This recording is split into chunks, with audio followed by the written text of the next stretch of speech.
Let's slide to demographics. And what this slide shows is the red is the number of women at each age going from 0 to 100, and the blue is the men at each age. Notice there's more women at the top.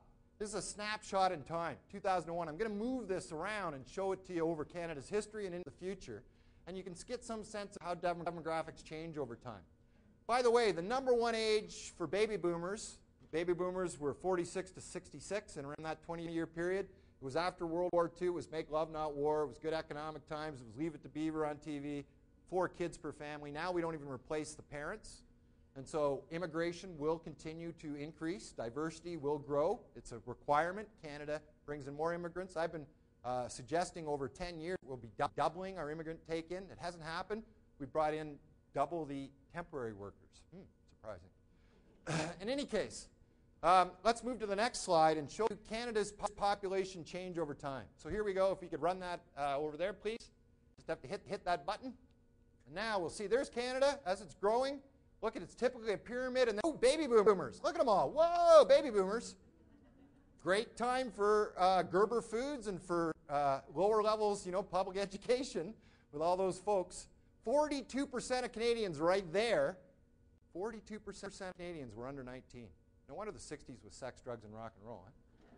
Social values follow the numbers. If you want to predict what will a politician do about an issue, the number one age in Canada is people born in 61. That was the peak. There's more 49-year-olds than any other age. So what would a 50-year-old do about something? That's typically what a politician will go for because it's a third of the votes. They're chasing the votes. So family values are back in, things that a 50-year-old would be concerned about. Notice, like many of us, that middle-age bulge, that's the baby boomers getting older, and that bulge will continue. Okay? By the way, there's more women at the top than men. The prediction, by the way, when I was starting doing this back in the 80s was that, hey, women will start dying like men as they get into all the high-stress careers men are in. Oh, you women still live 6 years longer than men. Further evidence you're tougher than men, by the way. All you have to do is look after a man that's sick. Hey, you know that.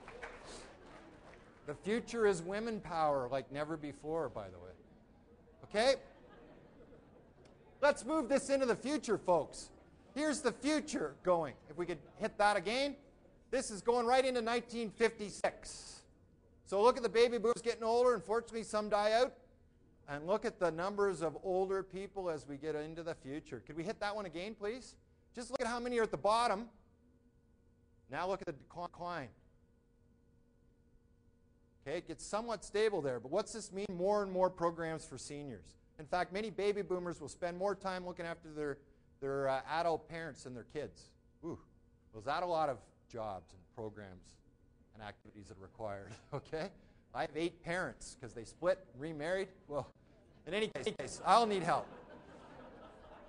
By the way, what's the future? I can't spend too much time here. We only have an hour. I could spend a whole hour on demographics, but what's the future of real estate? What is going to grow in future given this trend? Old age homes? Will the old age homes of the future look like the ones today? You know, they'll still be playing the Rolling Stones. Why? They'll still be touring.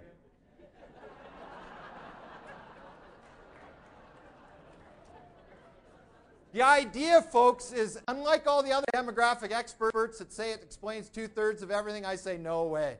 Because the reality is now at each age we act differently than the ages in the past. An 80-year-old will bungee jump and get married. You know, and I spoke last month, made that point. A little old lady put her hand up. I said, yes. She goes, I'm 84 and I don't bungee jump. I said, oh, well, that's nice. She said, oh, I'm going parachuting with my grandson in June. Whoa, it's a different world, folks, with different values, isn't it? And one of the interesting things, by the way, is that baby boomers think of themselves now as 14 years younger than they really are.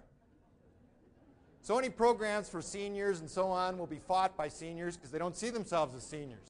And in fact, the Gap launched a line of clothing designed for women over 50, but marketed to women 35, so the 50-year-olds will buy it. Okay, we're in changing times, folks. One of the key ones is that, as I mentioned, immigration will have to grow. So expect more and more diversity as you move forward. And we're challenged in workplaces by 4 different generations working in one place. You know, we got X and Y. We got the millennium kids. Are they different in nature, folks? Do they have to be taught differently? I know when I do a speech and I got young people in it, I have to make my story shorter. The attention span, you know, they've They're going to shift into other things.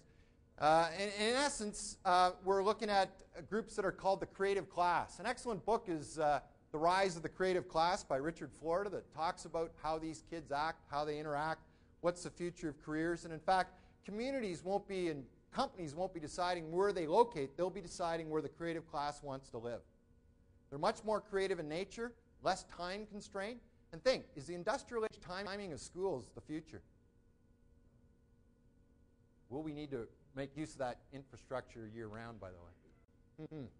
In any case, the Millennium Generation, they've been trained with adulation and goodwill, and in fact, it's spread into education because everyone gets the trophy, not just the winners. And I'm saying that's a concern of mine. I think you can have both streams, but the future is one where competition is very important in worldwide markets. And so having a competitive and entrepreneurship, do they need to be competitive? Whoa, so are we just attacking one aspect of values and maybe not the other? I'm suggesting both are probably important moving forward, and some things will need to change. They have extraordinary tech skills. In fact, a colleague of mine, Leonard Brody, that speaks just on this topic, actually showed me brain scans at an event just 2 weeks ago of baby boomers with activities and young people with activities, and their brains fired up differently. He really believes our youth is being rewired in a different way. And so, boy, is that going to change education. A lot of social trends. I can't talk about them all. I'll just mention cocooning. Cocooning is, because the world's scary, our safety zone is our home, where we can be safe and secure. And so home